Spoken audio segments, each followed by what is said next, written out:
What's up, everybody? Matt Kajeski here, back again with the Odd Shopper channel. Today, we're talking college basketball bets ahead of Saturday, February the 11th. Before we get started, make sure to hit that thumbs up button, subscribe to the channel, and hit the notification bell so you know when this and all other content goes live. If you're listening on podcast, please leave a rating and review over there as well.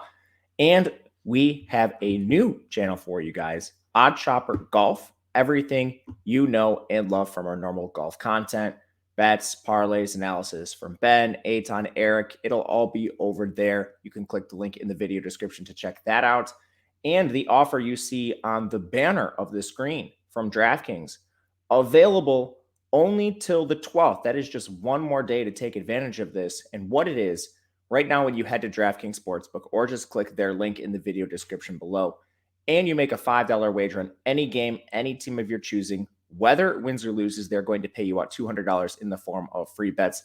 Again, head over to DraftKings Sportsbook, make your first deposit of at least $5, and then take that, place a wager on any team of your choosing, whether they win or lose. You will be paid out $200 in the form of free bets.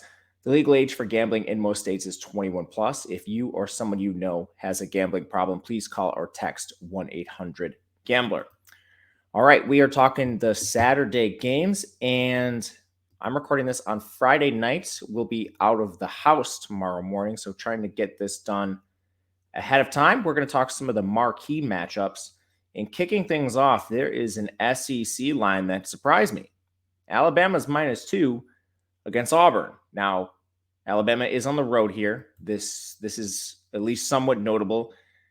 We've seen them slip on the road at times. They have 3 losses this year. 2 of them were on neutral-ish locations, UConn neutral, Gonzaga. They call that a semi-home game, just closer to Alabama than Gonzaga. And then in the SEC Big 12 crossover, they lost to Oklahoma, 93-69. But the interesting part about that game is you look back at shot quality. Based on the shots taken on the floor, they actually graded that as a win for Alabama. So what ended up being a pretty crazy loss for them should have been a win, which it was pretty surprising for me to see. I did not even expect that. I don't even remember betting that game. I do not think I had a play on either side. Just surprising to see. But anyway, you look at this spot, and really almost every single stylistic advantage points towards Alabama. They're the better team on offense, and I mean very clearly the better team on offense. They're 42nd in offensive efficiency. Auburn's 142nd. And I mean, at this point, what doesn't Alabama do well? They're 11th in shot selection. They're 8th in spacing the floor. And Auburn has a good defense. It's nothing against Auburn on the other side, but Alabama has so many elite ways to beat you on offense. And it's not just through Brandon Miller. This team is essentially going 12 deep at this point now that Nimari Burnett is back. They're getting minutes out of Javon Quinterly, who started the year really slow after he had the season-ending injury in the tournament last year. There's just a lot of ways for this team to beat you. And Auburn's a team that has been suspect at a lot of times this year, especially when we look at their most recent conference play. Since the schedule has kind of taken a turn towards the more difficult side, this team is 1-4 in their last 5 games, with their lone win coming against Georgia. They lost their SEC Big 12 crossover to West Virginia by 3. They got blown out by Texas A&M. They did hang close with Tennessee, so credit to them. Tennessee has been slipping a little bit.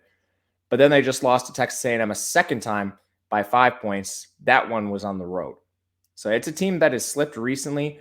And in conference play, I mean, they had 2 good wins, Florida and Arkansas in the beginning. And since then, I think their next best win is maybe Mississippi State.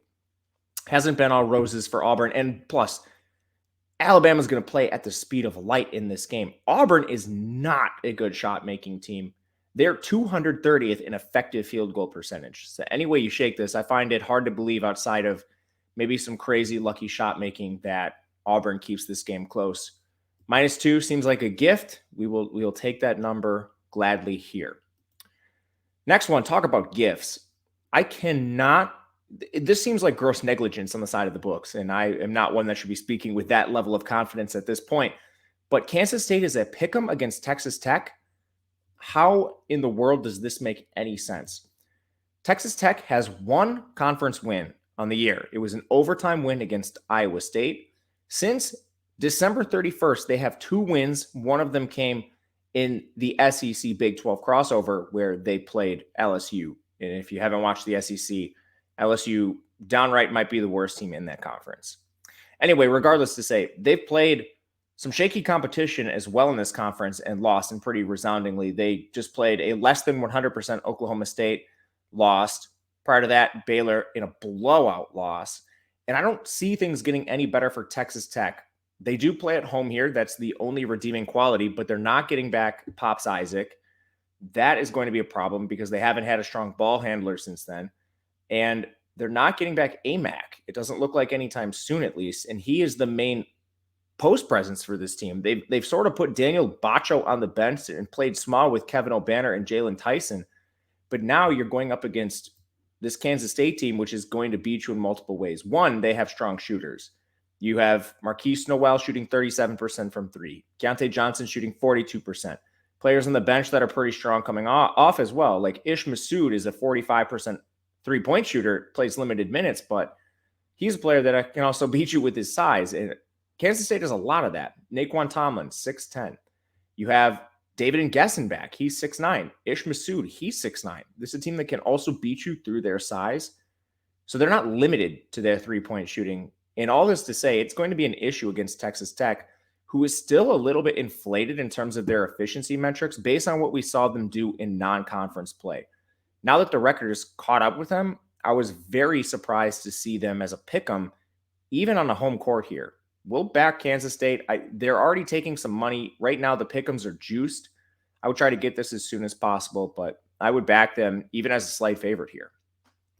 Last one we'll get to, Big East matchup, UConn versus Creighton. Another gift.